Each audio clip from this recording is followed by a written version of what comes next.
নমস্কার সবাইকে, আমার চ্যানেলে সবাইকে স্বাগত জানিয়ে আবারও একটা নতুন ভিডিও শুরু করছি। আজকে যেটা শেয়ার করব সেটা কিন্তু এই গরমকালে প্রত্যেকটা বাঙালি বাড়িতে হয়েই থাকে। সেটা হচ্ছে প্রত্যেকটা বাঙালির খুব প্রিয় একটা পদ, পটল চিংড়ি। কিন্তু আজকে আমি পটল চিংড়িটাকে একটু অন্যরকমভাবে করেছি, কারণ তাতে একটু সয়াবিনও আমি অ্যাড করেছি। প্রথম থেকে শেষ পর্যন্ত দেখতে থাকুন, আশা করছি রেসিপিটা খুব ভালো লাগবে। তো যেহেতু বানাবো পটল দিয়েই, তো পটল তো আগে লাগছেই, পটলগুলোকে আমি ভেজে নিচ্ছি। আমি এখানে কিন্তু প্রথমে যে ভাজাভাজিগুলো করব সবটা সাদা তেলেই করছি, আপনারা চাইলে সর্ষের তেল নিতেই পারেন। প্রথমেই কড়াইতে সাদা তেল নিয়ে আমি পটলগুলোকে ভেজে নিচ্ছি। পটলগুলোকে ভাজার জন্য তেলটা একটু বেশি করেই এখানে আমি রেখেছি, কারণ একটু ছাঁকা তেলে ভালো করে ভেজে নিলেই তবেই কিন্তু টেস্ট ভালো হবে। তো দেখুন পটলগুলো এখানে ভাজা হয়ে গেছে, কালারও চেঞ্জ হয়ে গেছে। পটলগুলো তুলে নিচ্ছি। হ্যাঁ, অল্প একটু নুন দিয়ে ভেজেছি। তো পটল তুলে নেওয়া হয়ে গেছে। এবার ওই তেলেতেই দিয়ে দিচ্ছি কেটে রাখা আলুগুলো কেটে রেখেছিলাম। তো এরপর নুন দিয়ে একই রকমভাবে আলুগুলোকেও ভেজে নেব। একটু কালার এসে যাবে, মানে লাল লাল হয়ে যাবে, তখন আলুগুলোকে তুলে নেব। তো দেখুন আলুগুলো প্রায় ভাজা হয়ে এসেছে। এবার আলুগুলো আমি তুলে নিচ্ছি। তো আলু তুলে নিয়ে একটু তেলটা কমিয়ে নিয়েছি, কারণ যেহেতু অনেকটা তেল ছিল।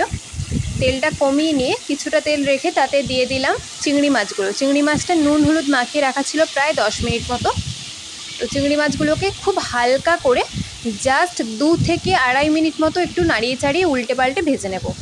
একদমই কিন্তু খুব বেশি ভাজবো না, তাহলে চিংড়ি মাছ রাবারের মতো হয়ে যেতে পারে। তো চিংড়ি মাছগুলোকে তুলে নিলাম, নিয়ে এরপর দিয়ে দিচ্ছি সয়াবিনগুলো কিন্তু আমি সেদ্ধ করে রেখেছি। তারপর একদম জল ঝরিয়ে জলটা একদম ভালো করে নিংড়ে নিয়েছি। একদম ভিতরে জল থাকা যাবে না সয়াবিনের, তাহলে কিন্তু টেস্ট একদম ভালো হবে না। তো সয়াবিনগুলোকেও একটু হালকা করে ভেজে নিলাম, যাতে ভিতরের যেটুকু জল, মানে নেকড়ানোর পরেও যেটুকু জল রয়ে যায়, সেটা যেন পুরোপুরি শুকিয়ে যায়। তো তারপর পুরো তেলটা অন্য জায়গায় ঢেলে রেখে দিলাম। এরপর কড়াইতে দিলাম সর্ষের তেল, কারণ যেহেতু আমি প্রথমে ভাজাগুলো সাদা তেলে করেছি, রান্নাটা আমি সর্ষের তেলে করব। তেল দিয়ে দিলাম গোটা গরম মশলা, 3-4টে মতো এলাচ আর 3-4টে লবঙ্গ আর একটা তেজপাতা ছেড়ে। তারপরে একটা ভালো সুন্দর গন্ধ বেরোলে দিয়ে দেব পেঁয়াজ কুচিয়ে রাখা ছিল সেটা। তো পেঁয়াজটা একটু লাল লাল করে ভেজে নেব। তো দেখুন পেঁয়াজটা অনেকটা নরমও হয়ে গেছে আর কালারটাও চেঞ্জ হয়ে গেছে। এরপর এতে দিয়ে দেবো একটা আগে থেকে বানিয়ে রেখেছিলাম একটা পেস্ট, সেটা হচ্ছে আদা রসুন আর টমেটো। একটা মিডিয়াম সাইজের টমেটো, 10 থেকে 12 কোয়া রসুন আর অল্প একটু আদা দিয়ে ভালো করে একটা পেস্ট বানিয়ে রেখেছিলাম, সেই পেস্টটা দিয়ে দিলাম। একই সঙ্গে ওই জার ধোয়া জলটাও একটু দিয়ে দিচ্ছি। দিয়ে এরপর মশলার সাথে খুব ভালো করে কষাবো, যতক্ষণ না পর্যন্ত একদম তেল ছেড়ে যাচ্ছে। মশলাটা কষানোর ওপরেই কিন্তু পটল চিংড়ি বা যে কোনো রান্নার টেস্ট ডিপেন্ড করে। এটাকে একটু জল দিয়ে দিলাম নিচে লেগে যাচ্ছে বলে। তো এরপর এতে আমি অ্যাড করব বা আগে থেকে বেটে রাখা পোস্ত। তো পোস্ত আর কাঁচা লঙ্কা আমি একসাথে বেটে রেখেছিলাম, সেটা দিয়ে দিলাম। এখানে আমি দিয়েছি 2 চামচ পোস্ত বাটা দিয়ে এবার ভালো করে এটাকে কষিয়ে নিচ্ছি। এরপর অ্যাড করব রেগুলার গুঁড়ো মশলা। দিয়ে দিলাম হলুদ গুঁড়ো 1/2 চামচেরও কম, স্বাদ মতো লঙ্কার গুঁড়ো 1/2 টিস্পুনের থেকেও কম দিলাম ধনে গুঁড়ো আর জিরে গুঁড়ো, আর 1/2 টিস্পুন দিলাম হচ্ছে red chilli powder, Kashmiri red chilli powder. দিয়ে এবার খুব ভালো করে কষাবো যতক্ষণ না পর্যন্ত ভালো করে তেল ছেড়ে যাচ্ছে মশলা থেকে। এখন কষানোর সময় কিন্তু আর জল দেওয়া যাবে না, তাহলে টেস্ট খারাপ হয়ে যাবে।